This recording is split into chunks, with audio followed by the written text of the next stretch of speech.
McDonald's, that very American sounding name. Everyone knows it, everyone has tried it. Quite literally, I'm sure. A 24-hour mecca of everything your stomach craves. No need to leave the car, the door is too far. The only restaurant you leave oddly more hungrier than you arrived. Many stories have been told of McDonald's over the years, most concentrating on the expansion and global dominance under the model put forward by Ray Kroc. Kroc is a major reason for today's success, but like your grandma's homemade apple pie, there's a recipe that required a starting point, a refining process, many failures, one step back and two steps forward, a devotion to core principles, a devotion to quality at speed, a devotion to creating the best possible French fry. It has their name on it after all. Richard and Maurice McDonald were the brothers behind the idea, the masterminds of the system that eventually would change the way a lot of the world would eat. Dick and Mac, as they were known, developed and refined the process over many years. The brothers, originally from New Hampshire, had moved out to Los Angeles, California, like many, to seek opportunity that was lacking back home. The bright lights offered an allure, but it was food that would eventually put their name in lights. This first foray into the food service industry began after becoming despondent with their low-level labor jobs working for Columbia movie studios. They decided to buy a movie theater in 1930 in the suburb of Glendora, around 20 miles east of Los Angeles. They opted to put a snack bar in the lobby of the theater as an extra revenue stream and also to dissuade people from smuggling in their own food. Smuggling in food to a movie theater, like some kind of sugar mule, slipping by a teenage employee with a walkie-talkie, is a rite of passage, but they had a business to run. This was especially pertinent due to the Great Depression that impacted the theatre-going business in lean economic times. It's even reported that the brothers buried silver in the back garden because they were worried about bank closure, and probably inflation too, as it was a turbulent time in American history. The only person that seemed to be making any money at the time was a local root beer vendor called Wiley's. This prompted them to make the move away from the theatre business and into the food service industry. They built an octagonal open-air food stand they dubbed the Airdrome in nearby Monrovia. That was close to a popular airport, hence the name. That was often used as a filming location, meaning people would pop down to see movie stars like Laurel and Hardy and then amble over to the Airdrome for a hot dog. The result was a success, and they were able to open 2 more stands. With an eye on the future and the growing car culture in America, they decided to dismantle or literally cut in half their food stand and travel east again, this time to San Bernardino, California. They secured a loan of $5,000 for their new venture, but this time they used their surname, calling their new establishment McDonald's Barbecue. The model was still a traditional car hop style restaurant where patrons would drive up and have a waitress come to the vehicle to serve. The post-World War II era ushered in a new era. From economic depression through the 30s and war rationing in the 40s, the brothers were still in business. Cars were now becoming mainstream and people needed somewhere to stop and eat. Your car was now a dining room. Dick and Mac thought now is the time for a change, noticing that the majority of their sales came from a few core menu items, famously hamburgers, fries and a drink. They embarked on a total overhaul of the restaurant system, a redesign from the ground up. This was the invention of the speedy service system. Like many businesses at the time, they looked to implement an assembly production system that came from Henry Ford and the Model T. Dick went as far as going undercover as a journalist to gather trade secrets from candy manufacturers, which led to the device used to administer a consistent squirt of ketchup and mustard that is still used today. Pretty sweet. A similar approach to automation was used for the beef patties. 40 patties could be cooked in 11 seconds, and 900 servings of fries could be served an hour. The expensive parts of the restaurant service were gradually replaced with more efficient methods. Gone were the car hop waitresses, and customers now came to a window. Gone were the cutlery and plates. Instead, when you're done, packaging could be disposed of by launching it out the window at 50 miles an hour down the road, no doubt. The restaurant plan was etched onto a nearby tennis court to provide a blueprint of the kitchen to enable them to plan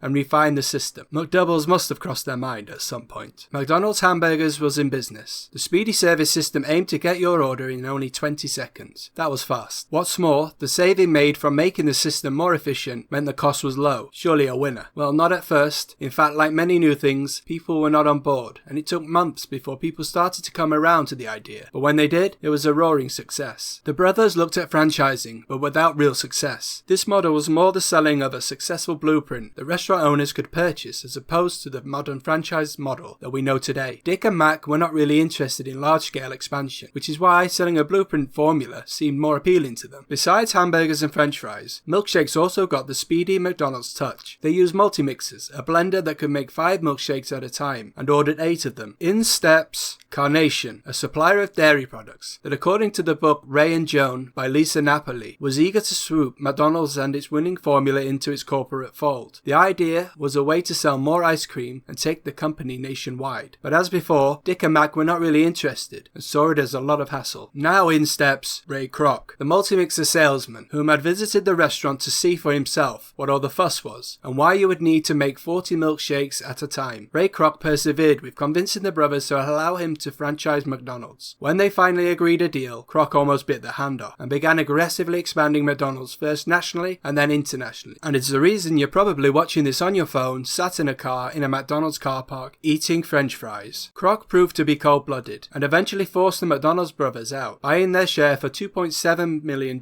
up front and an agreement of 1% of sales in perpetuity. The latter was allegedly not upheld. The rest is, as they say, history. Modern-day McDonald's has a menu filled of now household names that haven't changed for decades. The Big Mac, despite initial resistance from McDonald's the company, became arguably the most famous burger on the planet. Jim Delagatti was the inventor of the Big Mac. An early McDonald's franchisee, he was looking to increase sales from the menu. At first, McDonald's didn't want to know, but they eventually agreed on the condition that Jim used existing ingredients. In 1967, Jim Delagatti went about devising what would become the Big Mac, and after a little bending of the rules, in 1968, McDonald's put the now iconic burger on the menu. $1 billion success. Items like the McChicken sandwich and chicken McNuggets came of age in the 1980s and made McDonald's much more than a place for just burgers. But one menu item in particular became a mysterious cult classic. Websites created with the sole purpose of tracking its whereabouts. This is of course the McRib sandwich. A sandwich that has had more farewell tours than Elton John. And just like Rocket Man, if you think you only have one last chance for the experience, you don't want to miss out. This is scarcity, an old sales and marketing trick that is older than all of us. Hurry while stocks last. Don't miss out. Your last chance. It works like a charm. I want one now. This formed boneless pork patty, shaped like a rack of ribs with the addition of onion and pickles in its own bun, has been popping up on McDonald's menus since the early 80s, and then disappearing, and then reappearing. This led to the website McRibLocator.com, a handy guide that allows fans of the sandwich, of which there are plenty, to track down this elusive barbecue unicorn. The Simpsons dedicated an episode to this very topic, where Homer would obsess over a highly processed sandwich called a Rib Witch, sold by Krusty Burger. McDonald's would run limited time promotions